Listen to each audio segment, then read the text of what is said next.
প্রিয় যিশু আমাদের দিলেন সমস্ত কিছু দুঃখ সহিলেন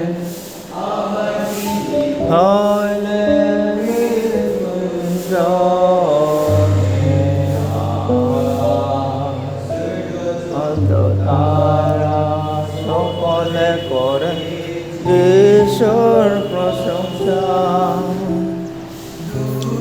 শুনাইলেন সে সমাচার খ্রিস্ট উঠেছেন বইয়া শুনাইলেন সে সমাচার উঠেছেন বইয়া বলো সেই সমাচার খ্রিস্ট প্রভু সবার হে আকাশ সূর্য চন্দ্র তারা সকলে করে যিশুর প্রশংসা।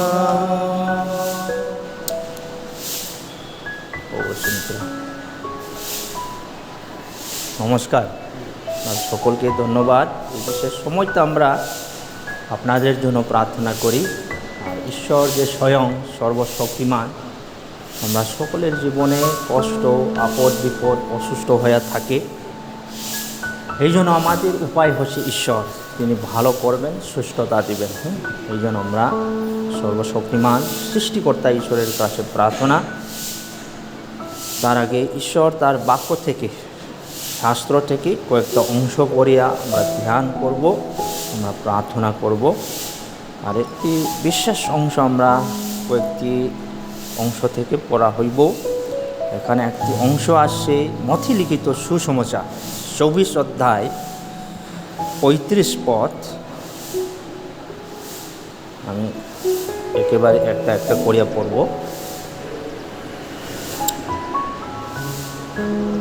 আকাশের ও পৃথিবীর লোভ হইবে, কিন্তু আমার বাইকের লোভ কখনো হইবে না। কিন্তু সে দিনের ও সেই দপ্তের তত্ত্ব কেহই জানে না, স্বর্গের দূতগণ ও জানে না, পুত্র ও জানে না, কেবল পিতা তিনি জানেন। আর একটি অংশ আর পড়ব, 2 পিটার, এখানে একটি অংশ আর আছে, 2 পিতর একটি শাস্ত্রের অংশটা আমরা পড়িয়া ধ্যান করব। 3 অধ্যায় 10 পদ। এখানে লেখা আছে, কিন্তু প্রভুর দিন সুরের ন্যায় আসিবে, তখন আকাশ মণ্ডল হু হু শব্দ করিয়া উড়িয়া যাইবে এবং মূলবস্তু সকল পুড়িয়া গিয়া বিলীন হইবে এবং পৃথিবীও তাহার মধ্যবর্তী কার্য সকল পুড়িয়া যাইবে। ঈশ্বর তার বাক্য দ্বারা আশীর্বাদ করুন। তা ঈশ্বরের বাক্য তার স্বয়ং যে বাক্য, আমরা একটি বিশ্বাস চিন্তা, আমি এই অংশ থেকে আমরা চিন্তা করা হইব। আর একটা বড় বিষয়, একটা আমি সত্য ঘটনা, একটি গল্প একজন রাজার বিষয়ে আপনার কাছে বলতে চান। এই রাজার নাম হচ্ছে রাজা নেবুখাদনেজার। তার জীবনে একটি স্বপ্ন দেখেছিলেন। এই যে স্বপ্নটা সঠিক যে স্বপ্ন, ঈশ্বরের বর্তমান কাল এবং কি অতীতে এমনকি ভবিষ্যতে কি আসার বিষয়ে তার কাছে প্রকাশ করলেন। আর আদিকাল এমনকি যে কি বলবো প্রাচীনকালে ঈশ্বর মানুষের কাছে এমনকি যে স্বপ্ন দ্বারা সমস্ত কিছুও তিনি প্রকাশ করলেন। আর একটা বিশেষ ঘটনা আমি এই যে ঘটনা থেকে আমি উল্লেখ করা হইব, আমি চিন্তা করে এখানে একটি অংশ লেখা আছে। নির্দিষ্ট সময়ে ঈশ্বর মানুষের সাথে যোগাযোগের জন্য স্বপ্ন ব্যবহার করেছিলেন।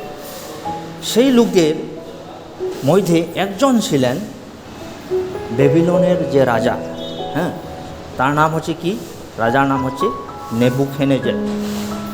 সে আমাদের জানানো যে একজন ভাববাদী বা প্রফেট, যিনি হচ্ছে তার নাম হচ্ছে দানিয়েল, কিভাবে রাজা নেবুখাদনেজার তার স্বপ্নের ব্যাখ্যা করেছিলেন, যে যেখানে ঈশ্বর এখনও আশা সহস্র শব্দের বিশ্ব ঘটনাগুলির একটি সংক্ষিপ্ত বিবরণ দিয়েছেন।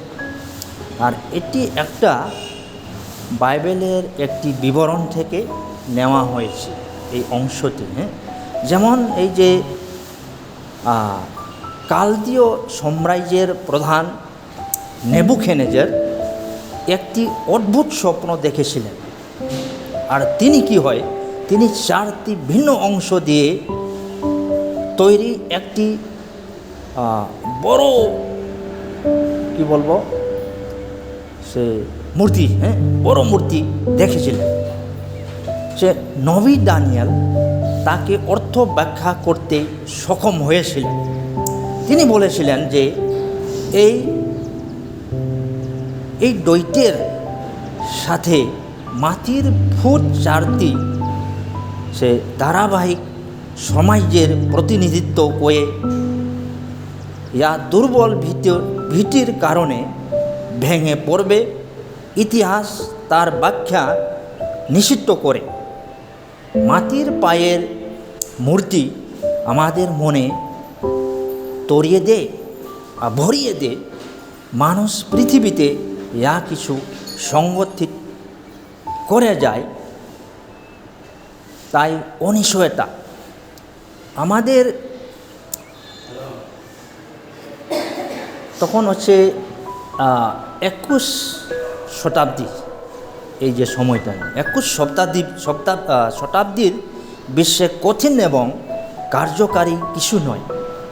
এখানে একটা বিশেষ চিন্তা হচ্ছে, মানুষ যা কিছু করি, যা কিছু চিন্তা করি, এই সমস্ত কিছু তা মানুষের জ্ঞান দ্বারা করে। এই যে মানুষের জ্ঞান, এমনকি দেখো আমরা ওই যে তখন কি বলবো, ওই যে ইউক্রেন আর পরে কি হয় রাশিয়া, এখন যুদ্ধ চলে, এটা তাদের প্রধানমন্ত্রীর নাম হচ্ছে পুতিন, কি নাম, ভ্লাদিমির পুতিন। সে তার যে জ্ঞান অর্শ করিয়া তিনি কি করলেন, ইউক্রেন যে দেশটা ক্যাপচার করার জন্য, বন্দিত্ব করার জন্য তার মনে রাখা হয়েছে, যেন তিনি ভিক্টরি পায়। এই যে দেশকে তিনি ভিক্টরি করার জন্য, রাজত্ব করার জন্য তার মনে রাখা হয়েছে। এটা মানুষের একটা চরিত্র আর কি না। এটা যাই হোক, আমরা সকলের জীবনেও আমরা কি করে, আমরা যা কিছু সঞ্চয় করে, যা কিছু করিয়া থাকি, এটা আমরা সংগঠিত হোক, যে কোনো স্থানে হোক, যে কোনো সময়ে হোক, আমরা এই সমস্ত কিছু করে, কিন্তু মানুষের শক্তি দ্বারা সমস্ত কিছু করা হয়। কিন্তু এখানে ঈশ্বর তিনি কি প্রকাশ করলেন, কেন আমরা একটা চিন্তা বিষয় যে আমি খুব চিন্তা করে এখানে মনে আমি রাখা হয়েছে, কেন রাশিয়া ইউরোপ আক্রমণ করেছিল এবং পুতিন কি চায়, এখানে আবার একটা চিন্তার ধারণা হচ্ছে না, সে কেন রাশিয়া ইউরোপ আক্রমণ করেছিল এবং পুতিন কি চায়। দ্বিতীয় সে বিশ্বযুদ্ধের পর এটি ইউরোপের সবচেয়ে বড় যুদ্ধ, সেকেন্ড ওয়ার্ল্ড ওয়ার। এরপরে কি হয়, এটা একটা বড় যুদ্ধ হয়েছে। এটা কেন মানুষের ভিতরে এইগুলা সমস্ত কিছু আক্রমণ, এক দেশকে অন্য দেশকে আক্রমণ করা, হিংসা করা, অন্যায় করা, এ সমস্ত কিছু কই থেকে আইসে, এখান থেকে তো না। ওই যে আমাদের অন্তর থেকে, এটা পাপ দ্বারা মানুষ কী করতে চায়? রাজত্ব করতে চায়, আক্রমণ করতে চায়, তারপরে হিংসা, মিথ্যাবাদী, অন্যায়, আমার সমস্ত কিছু জগতে প্রচলন হয়ে আছে। এটা কিন্তু অনেক কিছু সংগঠিত করো মানুষের চেষ্টা দ্বারা, কিন্তু কি হয়, তা একদিন সব শেষ হয়ে যাবে, কোনো কিছু থাকবো না। এমনকি আকাশ মণ্ডল পৃথিবী লুপ্ত হইবে, যিশু তিনি বললেন, কিন্তু আমার যে বাক্য কোনো দিন লুপ্ত হইবে না। আকাশ মণ্ডল পৃথিবী এই সব শেষ হয়ে যাব, কিন্তু আমার বাক্য কোনো দিন লুপ্ত হইবে না, শেষ হইব না। তিনি যা কিছু বলিলেন এই সমস্ত কিছু সম্পূর্ণ হয়ে যাবে। এটা সঠিক কথা, এটা সত্য। এই জন্য একজন দার্শনিক তিনি বললেন, কিভাবে তিনি দার্শনিক, তিনি প্রমাণ করেছেন ভবিষ্যৎ সম্পর্কে একমাত্র নিশ্চিত যে আমরা সবাই মারা যাব। একজন দার্শনিক বলেন, আমাদের ভবিষ্যৎ কি থাকবো? আপনার কি ভবিষ্যৎ থাকবো? আমার কি ভবিষ্যৎ থাকবো? কোনো কিছু থাকবো না ভবিষ্যৎ। আপনি মরব, আমি মরব, আমরা সব মরব। এটা তো সঠিক কথা না? কিন্তু এখানে স্বয়ং ঈশ্বর প্রভু যীশু খ্রিস্ট তিনি তার বাক্য থেকে খুব পরিষ্কারভাবে আমরা সকলের কাছে আজকে উৎসাহিত দিতে চান। দেখো, বাইবেল যা বলে তা নিষিদ্ধ করে। তখন আমরা যদি চিন্তা করেন, শাস্ত্রের একটি অংশ রোমীয় 3:23 পথে, কেননা সকলেই পাপ করিয়াছে এবং ঈশ্বরের গৌরববিহীন হইয়াছে। দেখো, ঈশ্বরের গৌরববিহীন হয়ে যাচ্ছে। মানুষ কোনো দিন ঈশ্বরকে গৌরব করতে পারে না। মানুষ যা কিছু চিন্তা ধারণা এই সমস্ত কিছু তারা ঈশ্বরকে গৌরব করে না। তো হিংসা, ন্যায়, অন্যায়, ব্যভিচার, ধ্বংস করা, তা কই থেকে এটা অন্তর থেকে জন্য। এই যে এই জন্য তো আজকে যে যুদ্ধ লড়াই চলে, কেন এটা সব কিছু চলে? পাপ যে ঢুকছে, তা পাপে পতন হইবার পরে মানুষের জীবনে এই যে সংঘর্ষ আজকে পর্যন্ত মানুষের জীবনে হয়ে থাকি। দেশ বিদেশ কথা ছাড়িয়া আপনার নিজের জীবনে, আমার নিজের জীবনে কখন আমরা সংঘর্ষ করি, পাপের যে সংঘর্ষ, এটা দ্বারা কী হয়? আমরা ঈশ্বর থেকে বিচ্ছেদ হয়। এই জন্য বাইবেল শাস্ত্রে যিশু তিনি পরিষ্কারভাবে বললেন, কি বললেন? কেননা সকলেই পাপ করিয়াছে।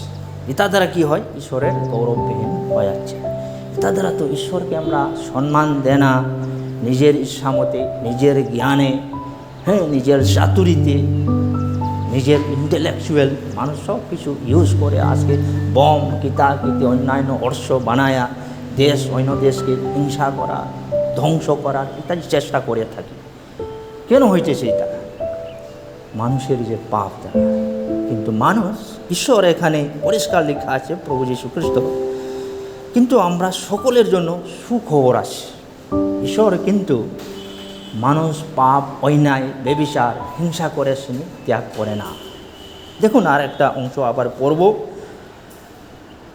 রোমীয় 3 অধ্যায় আমরা পড়ছি, আর 5 অধ্যায় 12 পথে লেখা আছে। আর 6 অধ্যায় 33 আগে পড়ি, 23 আগে পড়ি।